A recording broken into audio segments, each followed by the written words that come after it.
Hello, ഹമിൻസ് cooking വേൾഡിലേക്ക് എല്ലാവർക്കും സ്വാഗതം.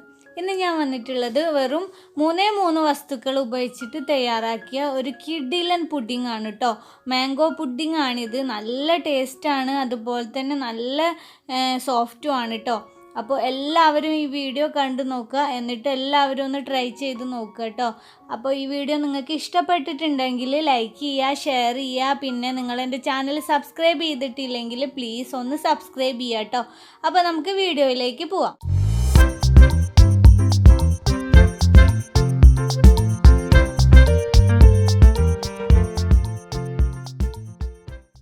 ഞാനിപ്പോൾ ഈ പുഡിംഗ് ഉണ്ടാക്കാനായിട്ട് നല്ല പോലെ പഴുത്ത 2 മാങ്ങ ഇവിടെ എടുത്തിട്ടുണ്ട് കേട്ടോ.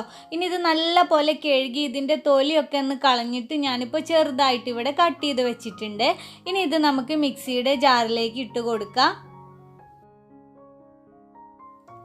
എന്നിട്ട് ഇതിലേക്ക് ആവശ്യത്തിന് പഞ്ചസാര ഇട്ട് കൊടുക്കുക. പഞ്ചസാരയുടെ അളവ് നിങ്ങളെടുത്ത മാങ്ങയുടെ മധുരം പോലെ ഇരിക്കട്ടോ. നല്ല മധുരമുള്ള മാങ്ങയാണെങ്കിൽ കുറേശ്ശെ പഞ്ചസാര ചേർത്താൽ മതി. ഞാനിപ്പോൾ ഒരു 2-2.5 ടേബിൾ സ്പൂണോളം പഞ്ചസാരയാണ് ചേർത്ത് കൊടുത്തിട്ടുള്ളത് കേട്ടോ.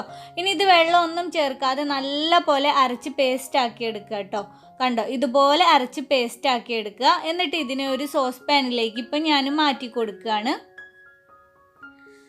ഇതിവിടെ മാറ്റി വെച്ചിട്ട് ഞാനിപ്പോൾ ഒരു 1/4 കപ്പ് പാലെടുത്തിട്ടുണ്ട്. ഇതിലേക്ക് ഒരു 1/4 കപ്പോളം തന്നെ കോൺഫ്ലോർ ഞാൻ ഇട്ട് കൊടുക്കുകയാണ് കേട്ടോ.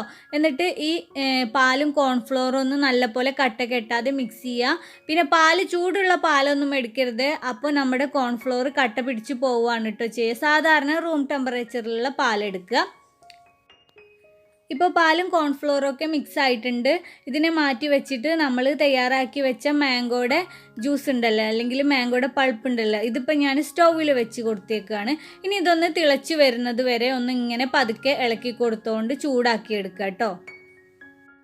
ചെറുതായിട്ടൊന്ന് തിള വരാൻ തുടങ്ങുമ്പോൾ ഇതിലേക്ക് നമ്മളിപ്പോൾ കോൺഫ്ലോർ കലക്കി വെച്ച മിക്സ് ഇല്ലേ, അതും കൂടെ അങ്ങ് ഒഴിച്ചു കൊടുത്തിട്ട് നല്ല പോലെ ഇളക്കി കൊടുക്കുക.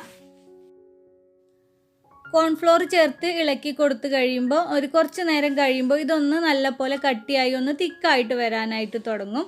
ഒന്ന് ചൂടാകുമ്പോൾ തന്നെ ഒന്ന് കട്ടിയായിട്ട് വരാനായിട്ട് തുടങ്ങും കേട്ടോ. അപ്പോൾ നമുക്ക് ഫ്ലെയിം ഓഫ് ചെയ്തിട്ട് പുഡിംഗ് ഏതിലാണോ സെറ്റ് ചെയ്യണത് ആ ഒരു പാത്രത്തിലേക്ക് മാറ്റാം. ഞാനിപ്പോൾ ഒരു സ്റ്റീൽ പാത്രത്തിലാണ് സെറ്റ് ചെയ്യണത്.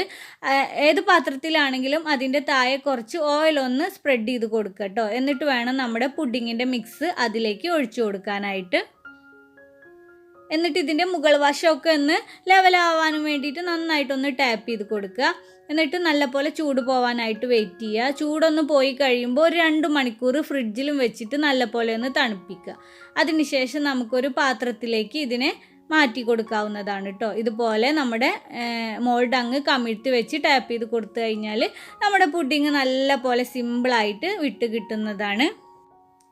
കണ്ടോ, അങ്ങനെ നമ്മുടെ കിഡിലൻ മാങ്ങ പുഡിംഗ് ഇവിടെ റെഡി ആയിട്ടുണ്ട്. നല്ല ടേസ്റ്റാണ് കേട്ടോ. വെറും 2 മിനിറ്റ് കൊണ്ട് നമുക്കിത് തയ്യാറാക്കി എടുക്കാൻ പറ്റും.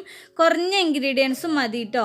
അപ്പോൾ എല്ലാവരും ഒന്ന് ട്രൈ ചെയ്ത് നോക്കുക, നല്ല ടേസ്റ്റാണ്. അപ്പോൾ ഈ വീഡിയോ എല്ലാവർക്കും ഇഷ്ടമായിട്ടുണ്ടെന്ന് വിചാരിക്കുന്നു. ഇഷ്ടമായിട്ടുണ്ടെങ്കിൽ ലൈക്ക് ചെയ്യുക, ഷെയർ ചെയ്യുക. പിന്നെ നിങ്ങൾ എൻ്റെ ചാനൽ സബ്സ്ക്രൈബ് ചെയ്യാത്തവരുണ്ടെങ്കിൽ പ്ലീസ് ഒന്ന് സബ്സ്ക്രൈബ് ചെയ്യുക. കൂടെ തന്നെ ആ ചുവന്ന കളറിലുള്ള സബ്സ്ക്രൈബ് ബട്ടണും തൊട്ടടുത്ത് കാണുന്ന ബെല്ലൈക്കണും കൂടെ ഒന്ന് പ്രസ് ചെയ്ത് വെക്കണേ. ബെല്ലൈക്കൺ പ്രസ് ചെയ്യുമ്പോൾ ഓൾ എന്നൊരു ഓപ്ഷനും കൂടെ കാണാം, അതും കൂടെ മറക്കാതെ പ്രസ് ചെയ്ത് വെക്കുക കേട്ടോ. അപ്പോൾ നമുക്ക് പുതിയൊരു വീഡിയോയുമായിട്ട് വീണ്ടും കാണാം. ബൈ.